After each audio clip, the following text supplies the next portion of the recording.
नमस्कार, मैं विशाल। एक बार फिर से आप सभी का स्वागत है। हिजाब विवाद याद है या भूल गए? मुस्कान खान चर्चा में आई थी क्योंकि वहां कुछ लड़के जय श्री राम के नारे लगा रहे थे, ये अल्लाहू अकबर का नारा लगा रही थी। उसके बाद इसके समर्थन में जमीयत उलमाए हिंद, वही जमीयत उलमाए हिंद जो मोहन भागवत का करीबी है और वो सर्टिफिकेट इशू करता है कि अब संघ सही दिशा में काम कर रहा है, वही जमीयत उलमाए हिंद आतंकवादियों के भी केस लड़ता है। जहांगीरपुरी में जो हुआ उनका भी केस जमीयत उलमाए हिंद लड़ रहा है। उसके बाद आया कांग्रेस का नेता जिशान सिद्दीकी, उसने आईफोन और स्मार्ट वॉच दिया। उसके बाद आया बीजेपी का मुख्तार अब्बास नकवी। मुख्तार अब्बास नकवी ने उसकी तारीफ की। बीजेपी वाले अगर कुछ भी करें, चाहे वो राष्ट्रद्रोह में ही काम क्यों ना हो रहा हो, लेकिन उसे राष्ट्रवाद वाली फ्लेवर देते हैं, जैसा कि मुख्तार अब्बास नकवी ने किया कि ये भारतवर्ष में ही हो सकता है कि एक तरफ जय श्री राम के नारे लग रहे थे तो दूसरी तरफ अल्लाहू अकबर के नारा लग रहा था। उसके बाद आया अल जवाहिरी जो कि एक टेररिस्ट ऑर्गेनाइजेशन है, उसने भी इसकी तारीफ की। तो जमीयत उलमाए हिंद 5 लाख रुपए देता है, बीजेपी तारीफ करती है, कांग्रेस तारीफ करती है, अल जवाहिरी भी तारीफ करता है। तो आखिर ये रिश्ता क्या कहलाता है और कौन से राष्ट्रहित में काम हो रहा? बाकी अन्य का चौंकाने वाला नहीं है, लेकिन बीजेपी का कुछ लोगों के लिए चौंकाने वाला हो सकता है, क्योंकि ये तो राष्ट्रवादी पार्टी है। तो राष्ट्रवादी पार्टी का केंद्रीय मंत्री जो उस मुस्कान की तारीफ करता है, वो मुस्कान सऊदी अरबिया चली गई अपने परिवार के साथ, पुलिस को खबर भी नहीं लगी। सरकार है, पुलिस है, सब कुछ है, उसके बावजूद भी वो सऊदी अरबिया चली जाती, किसी को खबर नहीं लगती। अब वो जब लौट कर आई है तो हिंदू संगठन मांग कर रहे हैं कि उसकी भूमिका की जांच हो कि आखिर करने क्या गई थी। पुलिस वाले भी सकते में। तो यहां ये कर्नाटक से सऊदी अरबिया चली जाती, आ भी जाती, किसी को खबर नहीं लगती।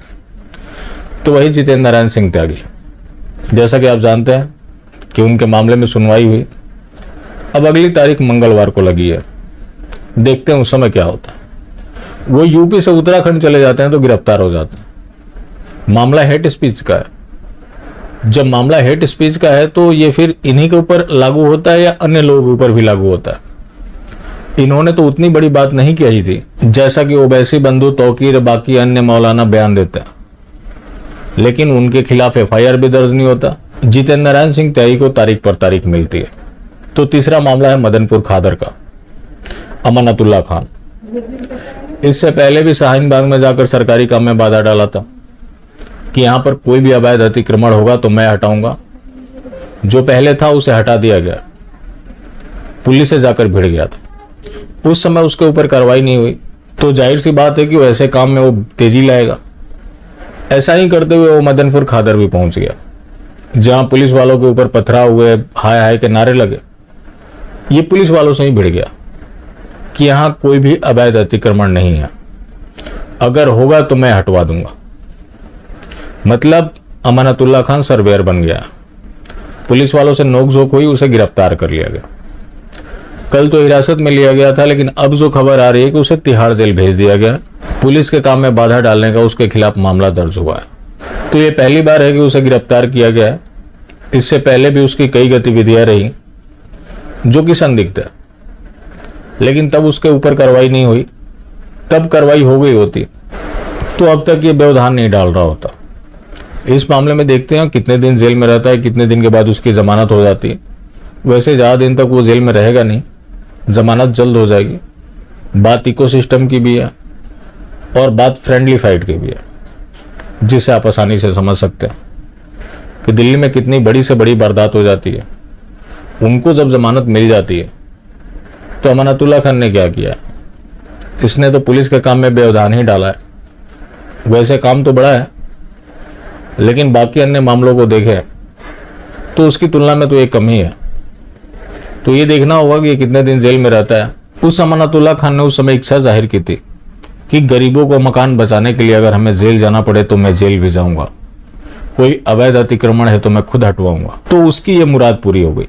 बाकी अमानतुल्लाह खान जैसे जितने भी लोग हैं उनके ऊपर अनदेखी करने की बजाय उनको कठोरता से डील करने की जरूरत है, वरना अब ये लंबे समय तक नहीं चलेगा कि रिएक्शन वोट मिलेंगे। जैसे होता है कि आप इस चीज को लेकर पीड़ित हैं, हम आपकी पीड़ा के ऊपर चुप्पी साध लेंगे और समय आएगा तो हम बताएंगे कि अगर हम सत्ता में आते हैं तो आपकी इस पीड़ा को दूर कर देंगे। तो ऐसा नहीं है कि उनका किसी जगह कब्जा हो रहा है, वो अस्थायी कब्जा हो रहा है। अब जो 1947 से पहले होता था उसका पुनरावृत्ति होने लगी है। 1947 से पहले ही बताया जाता था कि ये मुस्लिम एरिया है। ये चिंताजनक स्थिति है।